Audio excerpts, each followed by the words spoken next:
Hello guys, welcome back. In the last video we have seen how to create users from the Splunk web UI and from the command line interface. So this video talks more about the three concepts: users, roles and capabilities, and we are going to talk or see the demo about creating custom roles in this video. So if you have not seen the part 1 video in this series, so you can find the link in the description below, and this is the outline of this video, and let's understand the concept. So here you can see for our better understanding, I have created a simple diagram which talks about the users, roles and capabilities and their interconnection. So users are assigned to roles, as we have already seen that part, and in the roles we can classify roles into two parts: the default roles and custom roles. So in default roles we have four roles which comes with Splunk. The first is admin, as its name suggests, so this role has most capabilities assigned to it. And then power user, so this user is just below the admin user, and he or she can edit the uh, shareable objects, shareable events. And the third is a user role. So this is a simple user roles. Whenever you create a new user in your Splunk, so by default this user gets assigned to that user. And the fourth is a can delete. So if you have this role assigned to your user, then user is able to use the delete keyword in his searches and perform the operation. So second important part is a custom role. It is recommended not to alter the default roles or capabilities to this default roles. So we can create our own custom roles, and even we can inherit the capabilities from this default role. For example, you can create a role, and by default you can choose, for example, power user.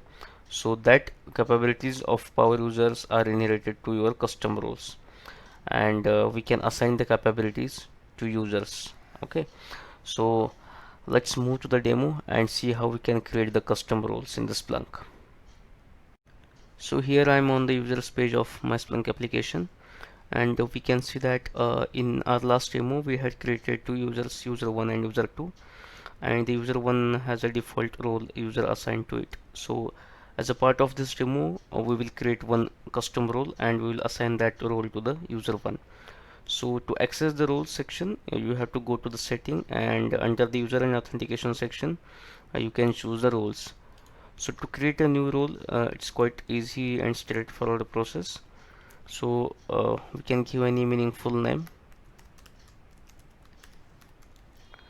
So this is just for the demo, and if you want to inherit some capabilities from the existing roles, then we can choose any existing roles available here. But I don't want to choose the existing role, so I'll go to the capabilities section and I'll choose few capabilities for this role.